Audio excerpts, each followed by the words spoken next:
Hey, Strange Toshi Nakamanli here, final boss of Imagination Rabbit. Just gonna share with you what I'm doing right now. Give you an update, show you some stuff. If you didn't know, you don't know, Imagination Rabbit doesn't have any social media besides YouTube here and a Telegram channel. There's only like 10 people in our Telegram channel, but I post in there regularly. And if you ever wanted to ask me any questions or interact, whatever, you can do so there. And if you didn't know, Telegram's not censored like YouTube, Twitter, Facebook, Instagram, WhatsApp, blah, blah, everything else. Yeah, so I'm not saying to go in there and like try to burn the place down. I'm just saying, because we live in a dark age. If you didn't know, this is a dark age right now, and not for the reasons the people on the screens are telling you it's a dark age. Probably has something to do with that censorship and all that other shit too. Maybe, I don't know. But I'm just a movie director. So, this is just some of the props that I'm collecting for the new movie, Do No Way to Nowhere. And what I'm doing right now is storyboarding. So, if you watched our last animated feature film, M Doll, which graphically, the visual quality was pretty good. This one's going to be better. I've made some improvements already. But this is how that starts, with some shitty drawings by me. And I'm probably the only person in the world that can understand these. But since I'm making the whole thing, it only matters that, I can understand it. But also, I just use these as a blueprint. So when I get in the 3D scenes, I might come up with a better idea for the thing I want to express, so I'll go with that. But I have these just in case in my day-to-day work I can't think of anything better, then I'm like, okay, I'll do what I planned. So, because yeah, when you get in a 3D scene, you see things differently, you see other stuff in the set, because I have to build the sets out, it might give you some ideas. Also, with the new movie, I had been using Adobe Premiere forever. I don't even remember when I started using it to edit films and everything else. But I recently switched over to DaVinci Resolve Studio, and it's just so much faster and so much better. I didn't realize how much better it was. So I bought that, or Imagination Rabbit bought the Blackmagic 6K Pro Cinema Cam, whatever, and it came with a license of this. So we're using this now. And they do have a free version, DaVinci Resolve, I think it's just called. And yeah, it's free. And as far as I see, the only real difference that I can see is that the Pro version or whatever Studio lets you use 3 monitors. The normal one only lets you use 2. And then the normal one has like a resolution limit, which I think is 4K. Since I'm doing CinemaScope 4K, it's a little bit too many pixels for the regular version. But anyway, this shit is cool. So if you want to edit stuff, it does audio too and effects. It's really cool. Grab this thing. And I did a speaking gig for Blackmagic Design, the company that makes this, a long time ago at NAB in Las Vegas, I believe. And those Australian dudes are probably the nicest guys I met when I did all that stuff for different companies. So when I'm done with this film, I'll definitely send it to them if they want to do some promo stuff or something with it. But yeah, so I write out my outline for the film, which is this, on a spreadsheet, a chronological list of things that are happening. This film also has no dialogue, so there's no words to write. And then I go start collecting models. And since I'm not selling these films or anything around them, I can use royalty-free stuff. So if you never use Sketchfab, this is a crazy resource of free 3D models you can download. And I'm kind of tripping out all the time of like how good some of these models are that are on here, and they're free. And there's so many good artists on here. And then all you do usually is just credit them. Like if you go download it, they make it really easy. So they use whatever licenses, and then you go download model, and then yeah, you download it, and then you just copy the credits, and then in whatever you're making, just paste that somewhere to credit the person. So yeah, after I do the chronological events for the movie, then I already know what kind of sets I need and some of the elements and models, so I'll go start looking at these sites to see what I can get, and I'll start collecting things. I just wanted to show you this. So I'll go on Turbo Squid. So Sketchfab, they sell them too, but they have a shitload of free ones. And then Turbo Squid is mostly pay. And there's some ridiculously expensive models on here. I don't know who's buying those.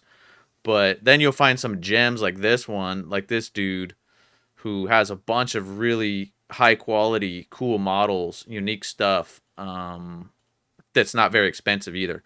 So I bought a bunch of his Dimensional Dreams. You can see it's like all old, a lot of it old USSR kind of stuff, which I like the vibe.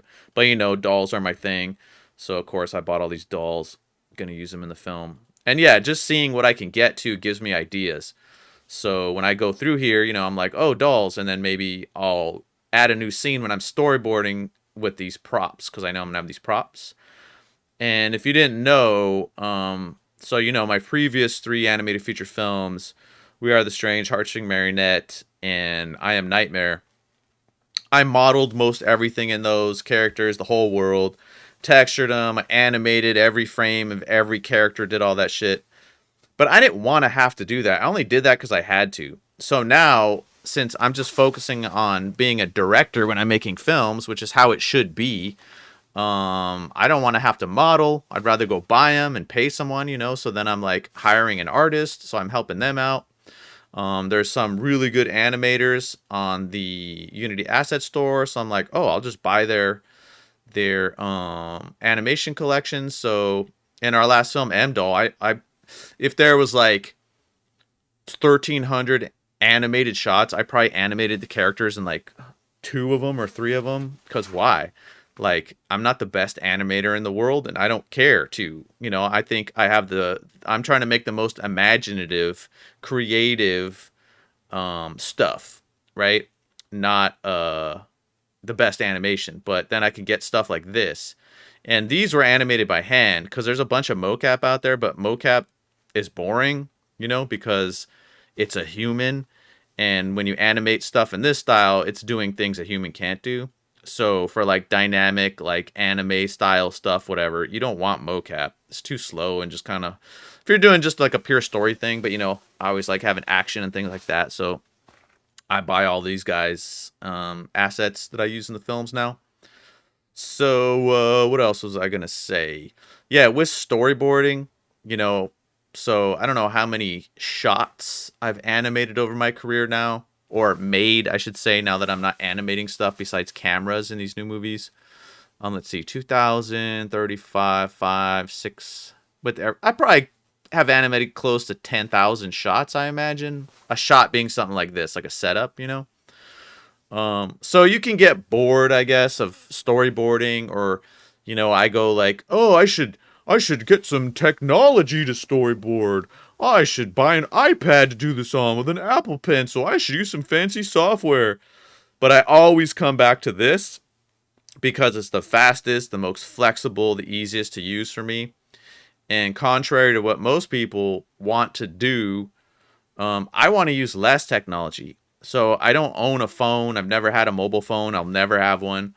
I don't have a tablet, no iPad, no anything, just computers, right? And I'm on them so much working, like I don't want to be on them anymore. Like I go out pretty much every day and go play basketball. And it's like I just want to be a human in the physical world. I don't want to walk around holding a device like everyone is, right? I just like fuck. I'm on a device when I'm working for 8 to 10 hours every day. Why do I want to be on another one? So I'm not always sometimes it gets to me, like I said, like, oh, I should use some new software, like, oh, this cool storyboarding software, you know, I should do it with this. But then I try things like this, and when I'm honest with myself, I'm like, this is like 10 times slower than what I'm doing. It's 100 times more complicated. There's more technology, then I have another screen, and then what? I'm working on my workstation PC, and then I have to have another laptop or something next to me. It's just, and long story short, like I've been following this company kind of for a while because I thought it was cool that they're like, we make movies and software, and they say all this stuff, and that program is cool, right? Like if you're doing like show boards, like ones you have to pitch to people or whatever, I don't have to do that.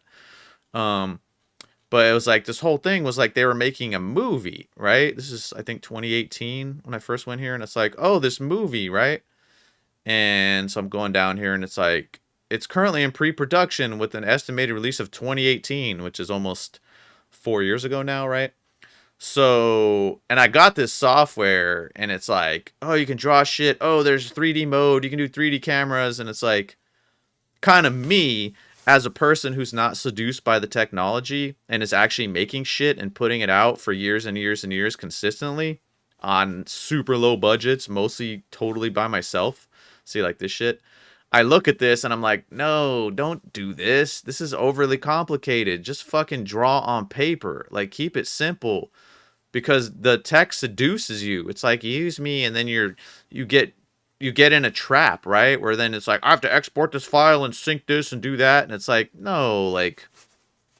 So anyway, long story short, this company has like a board of directors and all the shit, and they've never made any movies. So don't do it, bruh. Don't follow the path. And also on that path, another warning sign I saw was like, oh, new software. What's this? Characterizer. Train character values, generate conflicts, dilemmas, and common ground between characters and stories. Wait, what? So it's like, oh, so you're just generating, quote, stories through variables and some simple algorithm? Like, down here it says pairing creativity and technology to tell meaningful, moving stories. But there's a conflict with this because humans, not yet, they might be, are not machines yet, right? Human emotion is not something you can quantify. Like tech people will try to tell you that they can. We could recreate human emotion, but they can't. So if you're trying to use fucking variables and some algorithm to generate your story, sure, it'll generate some cause and effect story that, quote, makes sense, right? But you're not going to have any connection to it other than like, I want to be a movie director. I want to be cool. I'd like to make movies, right? But you don't have any personal connection to it.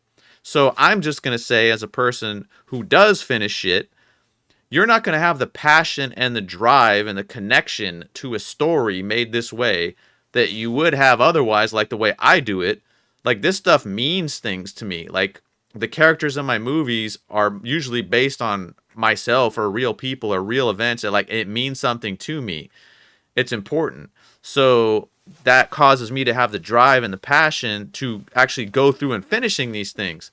But if it was just some clever trick, because that's what this seems like to me. It's just a clever trick. And it's like, oh, what's your movie about? Well, I put some variables in and pressed a button. I did a trick. And yeah, it's just, and that's not going to, you're not going to have the motivation to make it because it's not a meaningful, moving story if it's made by an algorithm, right? And today people go and fucking worship GANs and like fucking deep learning shit. Like, look at this music that this AI made. Look at this art. And it's like, it's garbage. I'm just going to say that. It's trash. And it's just tech people who don't have any creative vision, any creative power, who are not creators in that way, trying to do it and like, hey, look, artist, I'm better than you because I press a button. It's like, nah. Maybe on some levels, but, yeah, okay. Let's see your original feature film that your AI is creating. Like, nah, you can't do it. AI being a scam is a whole other thing. Go read about that or listen to that. But yeah, so I saw this and I was like, oh, that's why you haven't made a film, because it's not about the tech. It's not going to do it for you. But that was a pretty good rant there, huh? I didn't expect that one. But I always got shit to say, always got shit to talk about. But unlike most people in the world now, instead of me getting on a camera or doing what I'm doing now or fucking whatever, I prefer to speak through my work. So Nightmare Puppeteer, I'm speaking through that. I'm speaking through these films. I'm speaking through my music. I'm speaking through my interactive stuff I make. So yeah, it's like when I was a kid, I really liked Public Enemy, which was a rap group in the 80s. And their DJ, his name was Terminator X. And their thing was Terminator X speaks with his hands. Like the DJ dude would never talk, right? Because he speaks with his hands. So, yeah, I'm talking a little bit here. I'm talking some shit. But I prefer to speak through my work. And that means the very few people watch what I do and listen to what I do and experience what I do. And probably even fewer than that probably pull out of my work what I intended. Which is okay. I mean, now with the films I'm making, there's no text. I'm not telling anyone what I think what I intended it means or whatever. But that's all you can do. So that's what I'm doing. All right, I'm about this bitch. Back to storyboarding. Goodbye. See you on Telegram, or maybe not. Whatever.